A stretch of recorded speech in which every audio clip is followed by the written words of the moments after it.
कथा गणत तोलै।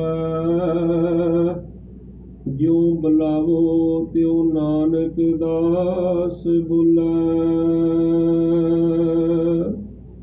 जुगो जुग अटल चवर छत्र तख्त दे मालक, कलयुग के जहाज बाणी के बोहित हलत पलत के रखित। शब्द गुरु जगत गुरु ਸਾਹਿਬ ਸ੍ਰੀ ਗੁਰੂ ਗ੍ਰੰਥ ਸਾਹਿਬ ਜੀਆਂ ਦੀ ਹਜ਼ੂਰੀ ਅੰਦਰ ਸੱਜ ਬੈਠੀ ਗੁਰੂ ਪਿਆਰੀ ਗੁਰੂ ਸਵਾਰੀ ਸਾਧ ਸੰਗਤ ਜੀਓ, ਸਭ ਤੋਂ ਪਹਿਲਾਂ ਮਨ ਬਿਰਤੀਆਂ ਇਕਾਗਰ ਕਰੀਏ, ਗੁਰੂ ਫਤਿਹ ਦੀ ਸਾਂਝ ਪਾਈਏ, ਕੋਈ ਰਸਨਾ ਵਾਂਝੀ ਨਾ ਰਹੇ। ਬੁਲਾਓ ਫਤਿਹ ਜੀ। ਵਾਹਿਗੁਰੂ ਜੀ ਕਾ ਖਾਲਸਾ, ਵਾਹਿਗੁਰੂ ਜੀ ਕੀ ਫਤਿਹ। मैं कोशिश करांगा कि थोड़ा जिहा हिंदी इस्तेमाल करन दी, क्योंकि साडे विच बच्चे भी बैठे हुए हैं, उन्हां नूं भी इस समय का लाहा प्राप्त हो सके। हम क्यों कहते हैं स्टार्टिंग में ही कि वाहिगुरु जी का खालसा वाहिगुरु जी की फतेह बुलाएं। हमारी संस्कृति जो है ना, वो हमारे से धीरे धीरे अलोप होती जा रही है। जहाँ इस हिंदुस्तान की, इस भारतवर्ष की प्रजा को लंबे समय तक बाहरी हमलावरों ने अपने पैरों तले रोंदिया, जहाँ की इज्जत आबरू को नीलाम करते रहे गजनवी बाज़ारों के अंदर, वहाँ उन्होंने यहाँ की संस्कृति को ख़त्म करने की कोई कसर नहीं छोड़ी। हमारी संस्कृति है, हर चीज़ में धर्म नज़र आता है। वो जो धर्म मुझे इस गांव में, इस इलाके में नज़र आया, शायद और किधरे ना देखा जा सके। हम आपस में मिलते हैं तो हम कहते हैं राम राम भाई। राम राम कहने का मतलब क्या है कि भगवान का सिमरन हो जाता है, भगवान का नाम लिया जाता है। और अंग्रेज़ों ने धीरे धीरे हमारी ये संस्कृति को कैसे ख़त्म किया। आज वो चले गया, लेकिन उनकी सोच को आज भी हम अपनाई बैठे हैं। हम जैसे कहते हैं ना, वाहिगुरु जी का खालसा वाहिगुरु जी की फतेह। सतयुग के अंदर वासुदेव का जाप होता था, त्रेते के अंदर श्री राम जी के नाम का जाप था, द्वापर के अंदर श्री हरकृष्ण जी के नाम का जाप था, कलयुग में नानक गुरु गोविंद सिंह के नाम का जाप होने लगा, क्योंकि ये अवतार आए इस संसार में। और गुरु नानक साहब महाराज ने इन चारों का एक एक अक्षर लेके एक वाहिगुरु मंत्र बना दिया। चारों जुगों का जाप हो जाए, एक बार बोल वाहिगुरु। एक बार वाहिगुरु बोलोगे, उसमें राम भी आ गया, वासुदेव भी आ गया, हरि भी आ गया, गोविंद भी आ गया। और जो 10वें गुरु आए गुरु नानक के बाद, उन्होंने इस सिमरन को इतना बढ़ाने के लिए एक हमारी जोड़ी के अंदर बहुत बड़ी दात डाली। उन्होंने बोला, जब आप एक दूसरे को मिलोगे, आप बोलोगे वाहिगुरु जी का खालसा वाहिगुरु जी की फतेह। इस वाहिगुरु जी का खालसा वाहिगुरु जी की फतेह में क्या है? एक वाहिगुरु में चारों ही युगों का सिमरन है। और जब हम फतेह बुलाते हैं, एक बार मेरे मुख से आवाज़ निकली, आगे आवे सिंह जो पावे वाहिगुरु जी की फतेह बुलावे। मैं इधर से फतेह बुलाऊंगा, आगे वाला भी बोलेगा वाहिगुरु जी का खालसा वाहिगुरु जी की फतेह।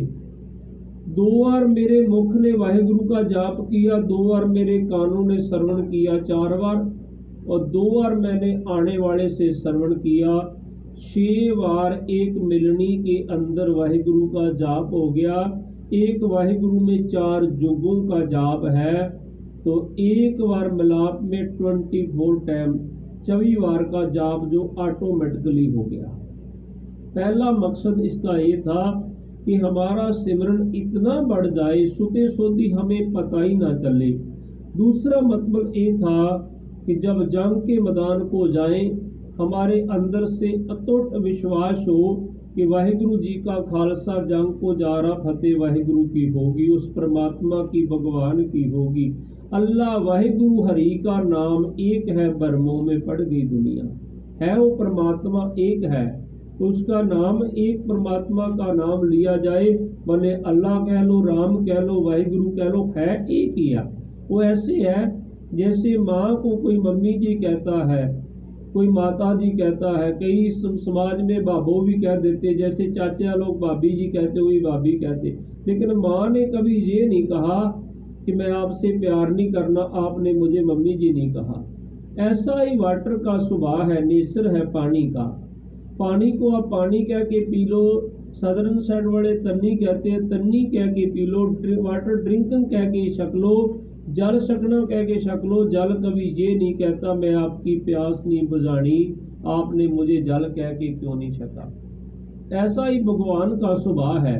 उसको आप रब कह लो, उसको आप यार कह लो, उसको आप वाहिगुरु कह लो, उसको आप गोविंद कहो, उसको राम कहो, उसको अल्लाह कहो, भगवान कहो, कुछ भी उसको कह के सिमरन करोगे उसने आपका पार उतारा कर ही देना। ये भगवान का मतलब क्या, मैं थोड़ा सा हट के बताऊं आपको। भगवान 4 अक्षरों से बना हुआ है। पहला अक्षर जो है वो बताता है कि जो सारी भूमि के अंदर है उसको भगवान कहते हैं। भूमि के जो कण कण में बस रहा वो भगवान है। गा शब्द कहता है जो पूरे गगन में है वो भगवान, उसको कहा जाता है। वाह शब्द कहता जो पूरे वायुमंडल में भी है, हर जगह है, उसको भगवान कहते हैं। और ना शब्द कहता है जो नीर में भी है, जो पानी में 42 लाख जूनियों को श्वास दे रहा, खाना दे रहा, उसी को भगवान कहते हैं।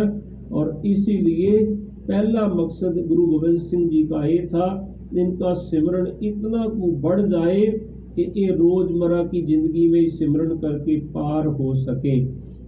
दूसरा मकसद गुरु साहब जी का ये था कि जंग जीत के आने के बाद कभी इनको घमंड ना आ जाए, अहंकार ना आ जाए कि मैं नहीं जाता, जंग नहीं फतेह होनी थी। इनको लगे जंग में वाहिगुरु जी का खालसा गया था ते फतेह वाहिगुरु की हुई है। अब थोड़ा मैं अपने विषय की ओर आना है। एक बार मैं आपको अंग्रेजों की दी हुई दात भी आपको बता दूं। अगर आज कोई कह देना हम आपसे मिलते समय सत श्री अकाल भी कहते हैं, इसका अर्थ है कि वो परमात्मा अकाल पुरख को सत है। सत श्री अकाल, ओनली एक परमात्मा भगवान अल्लाह गॉड ही सत है, बाकी हम लोग सब तो झूठ बोलते रहते हैं जगह जगह। इसका मतलब सत श्री अकाल है। तो कोई अगर किसी को कह देना कि वाहिगुरु जी का खालसा वाहिगुरु जी की फतेह, आम तौर पे हम सोच लेते कम पढ़ा लिखा होगा। कोई सत श्री अकाल कह दे, कहते कम पढ़ा लिखा होगा।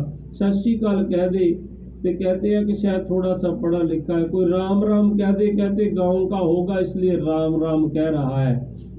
तो जब कोई गुड मॉर्निंग कह दे हम समझते ये पढ़ा लिखा है।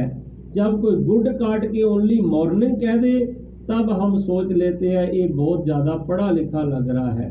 लेकिन कभी इसका हिंदी और पंजाबी में तर्जमा करके देखो, तब आपको समझ पड़ेगी कि आपकी संस्कृति में क्या था और कैसे आपकी संस्कृति को अलोप किया जा रहा। आपने राम राम बोला, आपके अंदर से आवाज़ आई, अंदर से आपको शांति मिली। आप इसको हिंदी पंजाबी में तर्जमा करो। गुड का मतलब अच्छी और मॉर्निंग का मतलब सवेर। थोड़ा सच तो ये, मैं तो सच्चाई बताऊंगा आपको। अच्छी सवेर, आप चलते चलते किसी को रास्ते में बोलो अच्छी सवेर, ऐसे बोल के निकल जाओ, इसके अलावा और कोई शब्द नहीं बोलना। हम इतना ही बोलते ना गुड मॉर्निंग, पास में निकलते बोलते गुड मॉर्निंग, वो भी कहता गुड मॉर्निंग। आप किसी को कह दो अच्छी सवेर, तो आपके गाँव के बूढ़े बोलेंगे उनके बच्चे का दिमाग खराब हो रहा है, वो पास में निकल रहा बोल रहा था अच्छी सवेर, तो मुझे भी पता अच्छी सवेर, बताने की जरूरत क्या है। तो जैसे हम कहते निकलते पास में से मॉर्निंग, जैसे वो कुकर बोलता ना ऐसे बोलते मॉर्निंग। तो जब इसको पंजाबी या हिंदी में किसी बुजुर्ग के आसपास निकल के बोल के चले जाना सवेर, तो कहेगा इसके पक्का दिमाग में नुक्स पड़ गया लग रहा, ये सवेर कह के पास में निकल गया, इसका क्या मकसद था। इसलिए हमारी संस्कृति, आपने एक दूसरे को मिलना तो बोलना राम राम अंकल, राम राम भाई। और ये भी जो अंकल भी शब्द मेरे मुख से निकला ना, ये भी हमारे से धीरे धीरे हमारे रिश्ते अलोप हो गए। जैसे आप गांव में बोलते थे चाचा जी, मेरे चाचा जी आए, मतलब क्या हुआ, चाचा जी मेरे पिताजी का भाई आया, लेकिन कौन सा भाई आया? छोटा भाई आया। ताऊ जी आए, ताऊ जी बोलने से अपनापन महसूस होता, चाचा जी बोलने से अपनापन महसूस होता। आपने बोला ताऊ जी आए, कौन ताऊ जी आए? मेरे पिताजी के भाई साहब आए, लेकिन कौन थे? मेरे पिता से बड़े भाई साहब आए। फूफा जी आए, कौन आए? मेरे पिताजी की जो बहन है उसके जो पति आए हैं। और मामा जी आए, कौन आए? मेरी माता जी के भाई साहब आए हैं। ये हमारे रिश्ते आपस में पहचान करवाते थे, लेकिन आज इन रिश्तों को भी हमारे से छीन लिया गया। आज दो ही चीज रह गई, अंकल और आंटी। अंकल आया, अभी पूछना पड़ेगा, बोलेंगे ब्रदर इन लॉ आए, साला आया कि जीजा आया, पता नहीं चलता कौन आया। इसलिए हमने अपनी संस्कृति के साथ जुड़ना है। मुझे इस गांव में आके बड़ी खुशी हुई, आप मिट्टी के साथ जुड़े हो। जो पेड़ पौधा मिट्टी के साथ जुड़ा रहता है वो हरा भरा रहता है, वो छाएं देता है, वो फल देता है, उसको फूल लगते हैं। जो मिट्टी से टूट जाता है वो किसी काम नहीं आता, एक दिन वो व्यर्थ चला जाता है। और गुरु गोविंद सिंह साहब महाराज ने हमें मिट्टी से जुड़ना सिखाया।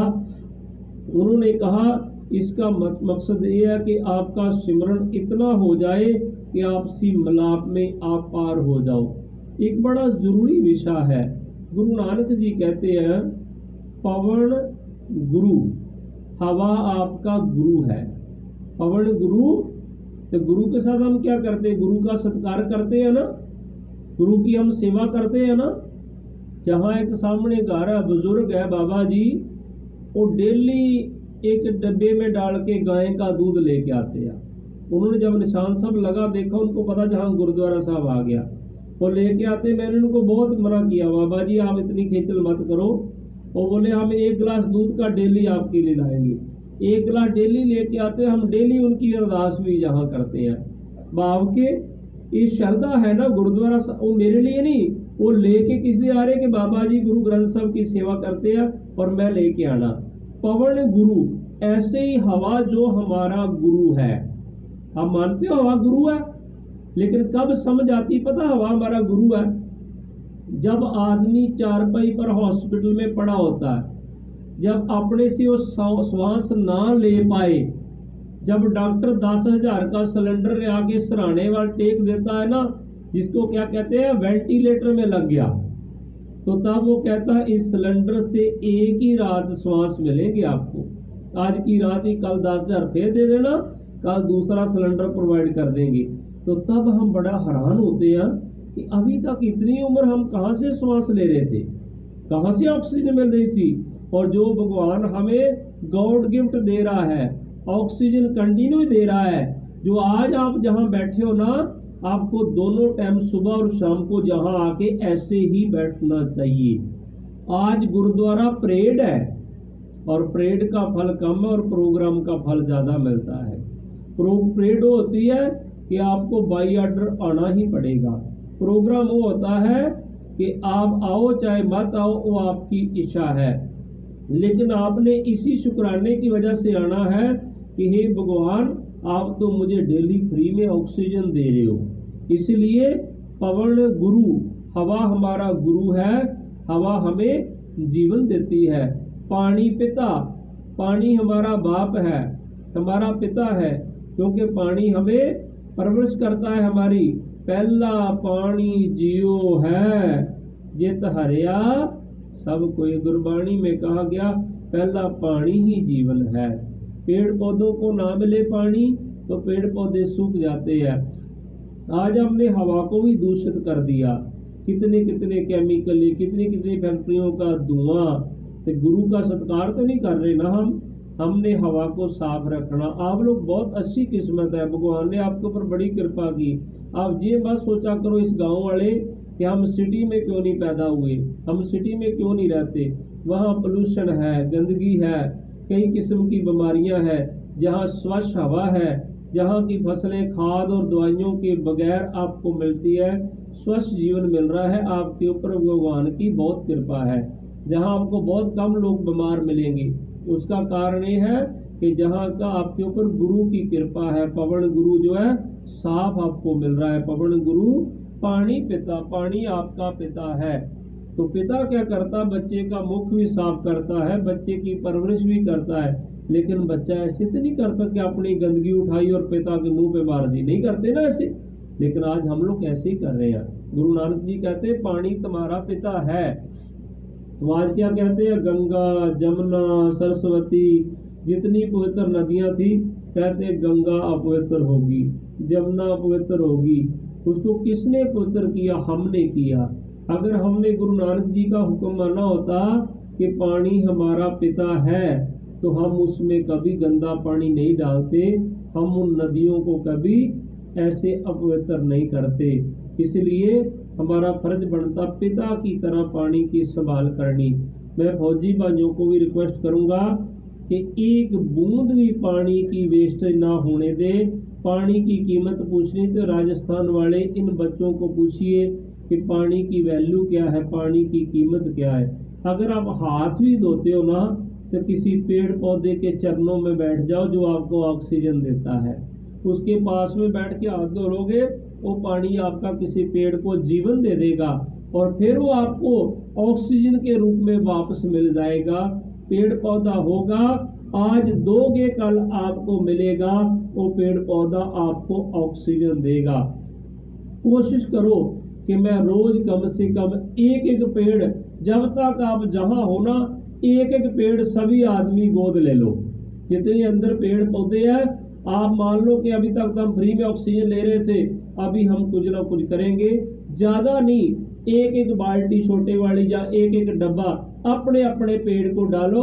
और जिस दिन जहां से जाओगे ना, 1 महीने के बाद, जब उस पेड़ को हरा भरा देखोगे, आपको बड़ी खुशी महसूस होगी। एक उस पेड़ की फोटो आज ले लो पास में खड़ करके, और 1 महीने के बाद उस पेड़ की फोटो लेना, तब देखना वो पेड़ आपके साथ बातें करेगा। पेड़ पौधे भी आपसे बातें करते हैं। पेड़ के सामने खड़े हो जाना, ये सैकड़ों का सब्जेक्ट है। पेड़ के सामने खड़े होके बात करोगे, बात करेगा। मधुमक्खी का सज्जा लगा होता ना, उसके पास हमें खड़ा कर दिया गया जब हमारी सिलेक्शन हुई, तो बोला कि ये मधुमक्खी ने आपसे क्या बात की। हमने उनको ये जवाब दिया, मधुमक्खी ने हमें ये कहा है कि देखो, मेरे से हर इंसान नफरत करता है, मेरे से दूर से निकलता है, डर करके निकलता है, लेकिन फिर भी हम अमृत जैसा मीठा शहद इनको प्रदान करते हैं। अभी आप धर्मगुरु बनने जा रहे हो, भले आपसे कोई नफरत भी करे, किसी इंसान से, किसी ओहदे वाले से, लेकिन आपने उस मधुमक्खियों के सज्जे से सीखना।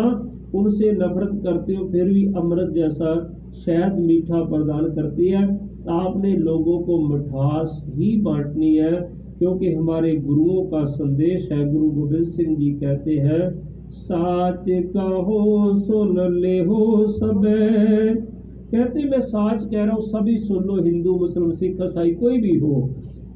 साच कहो सुन ले हो सबे, जिन प्रेम कियो तिन ही प्रभ पायो। जिसने प्रेम किया उसी ने प्रभु को पाया। प्रेम किससे करना? सारी लकाई से प्रेम करना, पेड़ पौधों से प्रेम करना, क्योंकि मन तू ज्योत स्वरूप है, अपना मूल पहचान। तो मैं कहता हूँ, राजस्थान के तो पेड़ पौधे भी प्रेम करना सिखाते हैं। जब सारी साइड तपश होती है ना, तो वो छोटे से पेड़ के चरणों में जाके हम बैठ जाते हैं। ये नन्हे मुन्ने बच्चे हमें प्रेम करना सिखाते हैं।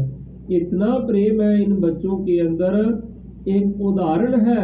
मैं कहता हूँ, इतना प्रेम और इतनी नेशनल इंटीग्रेशन है इनके अंदर, इतनी राष्ट्रीय एकता, कूट कूट के देश प्रेम इन बच्चों के अंदर भरा हुआ है। मैं कहता हूँ, जहाँ इनसे भी हमें कुछ ना कुछ सीख करके जाना चाहिए। हमारा एक एक कदम प्रेरणा स्रोत होना चाहिए। जहाँ मैं आज क्लास ले रहा था स्कूल के अंदर, तो प्रिंसिपल साहब मुझे कह रहे थे, अब बात कर रहे थे कि सिख कौम में हमने देखा है मेहनती बहुत होते हैं। हमने बोला उसका एक कारण है।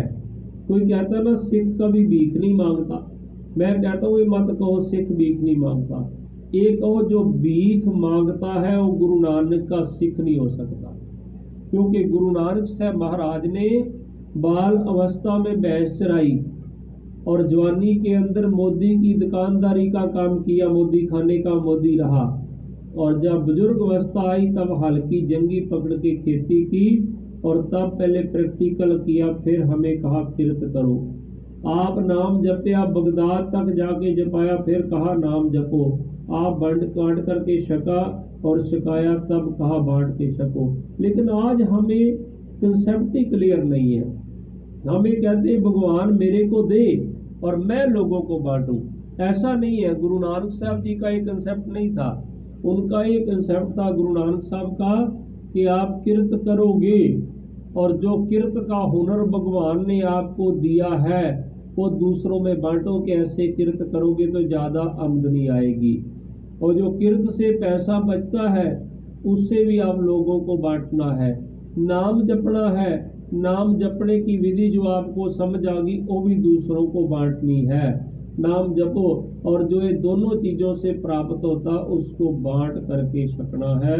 सो आज का जो मेरा विषय है, पवन गुरु पानी पिता। पानी हमारा फादर है। पानी जहाँ हमें जीवन देता वहाँ पेड़ पौधों को जीवन देता, और पेड़ पौधों को जीवन हमारे से पहले चाहिए, क्योंकि पेड़ पौधे फिर हमें जीवन देते हैं। पेड़ पौधे नहीं होंगे हमें ऑक्सीजन नहीं मिलेगी, हम जी नहीं पाएंगे, गर्मी में हमें छाया नहीं मिलेगी, फिर इससे हमें लकड़ी नसीब होती है, जिससे हमारे दरवाजे बनते हैं, खिड़कियां बनती है, फर्नीचर बनता है। पेड़ है, पेड़ पौधे है तो तभी हमारा जीवन है। पवन गुरु पानी पिता माता धरती। माँ धरती हमारी क्या है? माँ है। तो माँ क्या करती है? माँ अपने शरीर में से हमें पैदा करती है, अपने शरीर में से दूध निकाल के हमें जिंदा रखती है।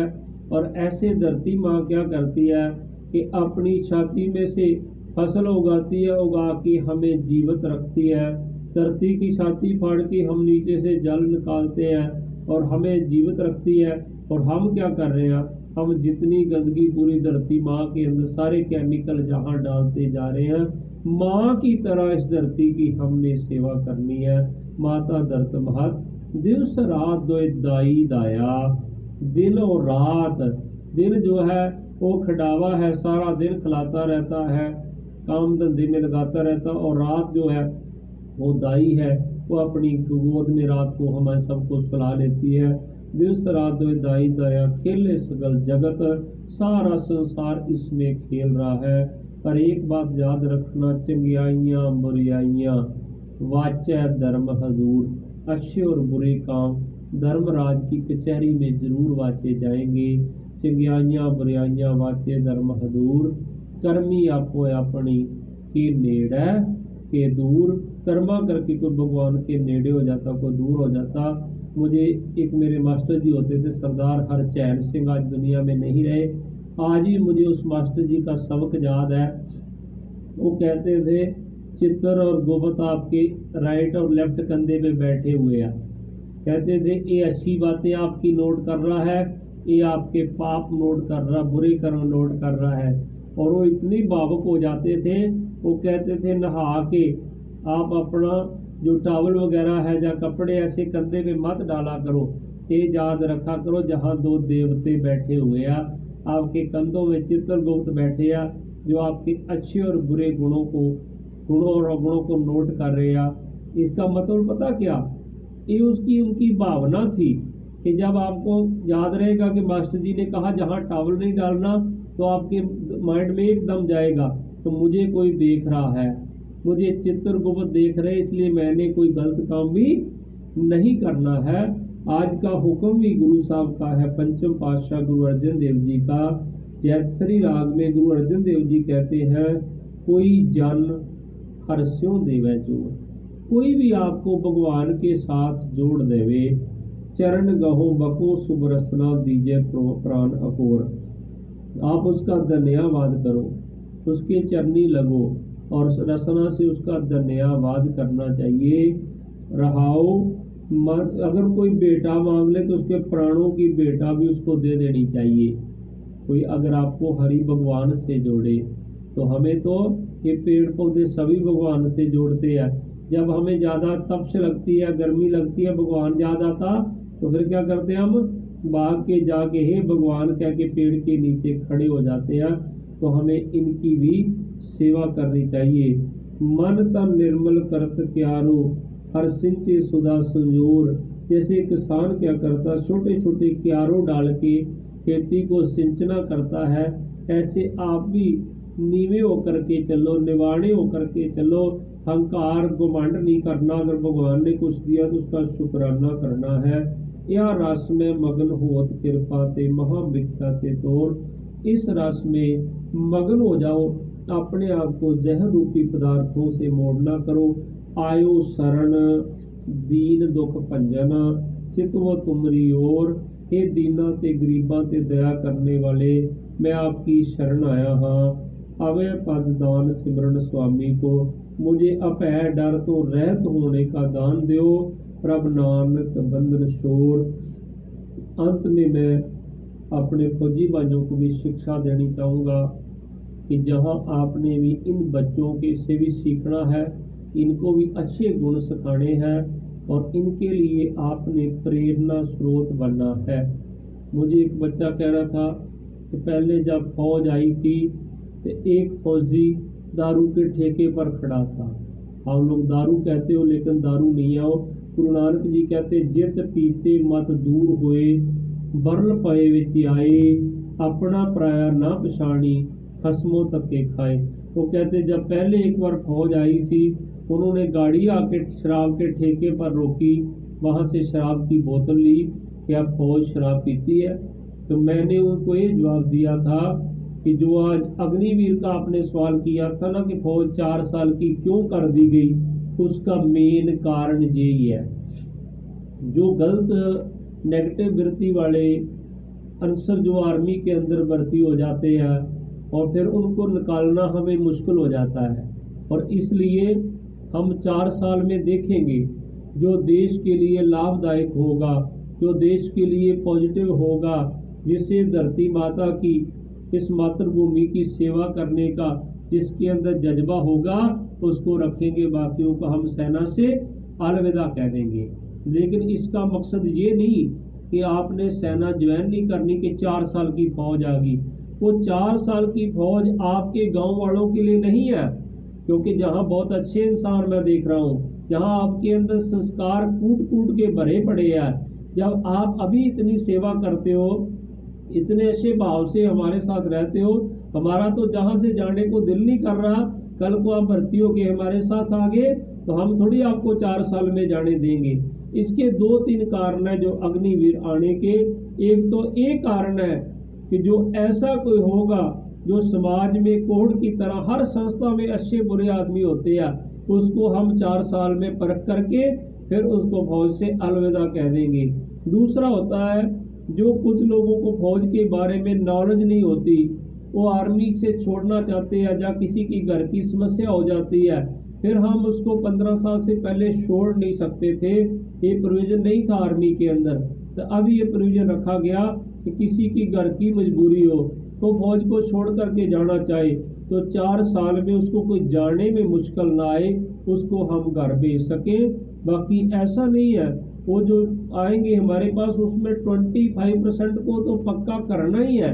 बाकी यूनिट के अंदर ये पावर होती है, अगर यूनिट चाहेगी अच्छा इंसान होगा तो वो सारे के सारे भी पक्के हो जाएंगे, कच्ची नौकरी नहीं होएगी। इसमें चिंता करने की कोई ज़रूरत नहीं है। अगर इंसान अच्छा है तो भगवान उसके लिए अपने आप रास्ते खोल देता है। हो सकता है आप सेना में 4 साल के लिए ज्वाइन करो और वहाँ से बहुत से रास्ते निकलते हैं। आप डायरेक्टली जो आपके टीचर होते हैं ना, जहाँ आर्मी में टीचर होता है उसको डायरेक्टली हवलदार बनाया जाता है। हो सकता है वहाँ आप एक एग्ज़ाम दो और आप एजुकेशन हवलदार चले जाओ, आपकी नौकरी पक्की हो जाएगी, आपको डायरेक्टली रैंक जो हवलदार का मिल जाएगा। आप जो हमारे वाली पोस्ट है, एक आप ग्रेजुएशन करो आर्मी में रहते रहते 4 साल में, प्राइवेट से ग्रेजुएशन करो और संस्कृति करो, हो सकता आप पंडित जी बन जो, आपको नायब सूबेदार की पोस्ट डायरेक्टली मिल जाएगी। आप 4 साल में वहाँ रहते साथ साथ में पढ़ाई करो। आप आर्मी के अंदर एजुकेशन का बहुत अच्छा प्रोविज़न है, आपको एजुकेशन के लिए कभी रोका नहीं जाता। आप वहाँ से आर्मी ऑफिसर बन सकते हो। आर्मी एक यूनिवर्सिटी है, आर्मी एक कॉलेज है, आर्मी एक आगे बढ़ने की संस्था है। आर्मी गुड जॉब तो है, लेकिन गुड जॉब के साथ साथ में एक यूनिवर्सिटी है, एक कॉलेज है, एक आगे बढ़ने की संस्था है। आपका कितना बड़ा बिजनेस हो, आपके पास इतना समय नहीं है कि आप एक महीना कहीं टूर पे जा सको, लेकिन आर्मी में रहते रहते आपको आर्मी 92 डेज 90 दिन की छुट्टी देती है, और 90 दिन की छुट्टी 3 महीने आप दुनिया में कहीं भी जाके घूम सकते हो, और साथ में घूमने का आपको फ्री वारंट भी मिलता है। और जब आप घूमने जाओगे तो वहाँ 1 तारीख आते ही एक टर्न की आवाज़ आएगी आपके मोबाइल में, और आपकी पेमेंट अकाउंट के अंदर ठग से आके गिर जाएगी, और आप आराम से जितना टाइम मर्जी घूम सकते हो। आपने 9 महीने सेना में काम करना है और 12 महीने की सैलरी मिलनी है। लेकिन जहाँ की सरकार बड़ी प्रशंसा, जो मैंने सुना है, सरपंच जी के बेटा जी बता रहे थे कि जहाँ 25 लाख तक का भी मेडिकल फैसिलिटी फ्री है, बिल्कुल ग्राउंड के ऊपर बता रहे थे लोग। अच्छी बात है, लेकिन सेना में एक आदमी भर्ती हो गया तो सबके लिए ट्रीटमेंट पूरा फ्री हो जाता है। और मैं अंत में ये कहूँगा अपने फौजी भाइयों को, खास करके हमारी ये खालसा पलटन में सरदारों की ज़रूरत है। जहाँ ये फौजी हमें बच्चे देखते हैं कि फौजी है, आर्मी वाले हैं, इनको पता चलना चाहिए कि आर्मी कितनी बढ़िया संस्था है। दूसरा, इनको पता चलना चाहिए, जैसे मेरे को प्रिंसिपल साहब बोल रहे थे कि सरदार लोग बहुत मेहनती होते हैं, सरदार लोग अच्छे करैक्टर के होते हैं, सरदार लोग अच्छे डिसिप्लिन के होते हैं, और यही हमने इनको दिखाना है, और हमने बिल्कुल इनके लिए प्रेरणा स्रोत बनना है, और एक एक पेड़ पौधा जो उसकी देखरेख करनी है। दूसरा, जो बिल्डिंग आपने चार्ज में ली हुई है, जो उसमें 1 चेयर है, 2 चेयर है, किसी बच्चे का स्पोर्ट्स का सामान है, भले उसको कागज में नोट करके रख लो, जाते समय वो सामान उसी बिल्डिंग में उसी जगह टिका करके जाना, बिल्कुल साफ सफाई करके जाना। जो हम दोबारा आए, ये बच्चे हमारा इंतजार करते रहे कि वो वाले अंकल दोबारा कब आएंगे। सो मैं इतने वचन करते हुए अपनी बाणी को विराम देता हूँ। कोई वचन वध घट बोलिया गया हुए, गुरु रूप साध संगत ते श्री गुरु ग्रंथ साहब जी महाराज बख्शनयोग ਹਨ। ਹੁਣ प्रसाद वितरण होएगा, और मैं आपसे रिक्वेस्ट करूंगा 5 मिनट के लिए आप और बैठ जाओ। बच्चे सुखासन का प्रोसीजर भी देख लें कि गुरु ग्रंथ साहब महाराज को जैसे हम अपने शरीर की देखरेख करते हैं, ऐसे रात को पलंग के ऊपर सलाते हैं। जैसे गुरु ग्रंथ साहब पलंग पे चले जाएंगे, उसके बाद प्रसाद वितरण होगा, और सभी ने प्रसाद लेकर के ही जाना। एक बार बुलाओ फतेह जी। वाहिगुरु जी का खालसा, वाहिगुरु जी की फतेह। सतनाम।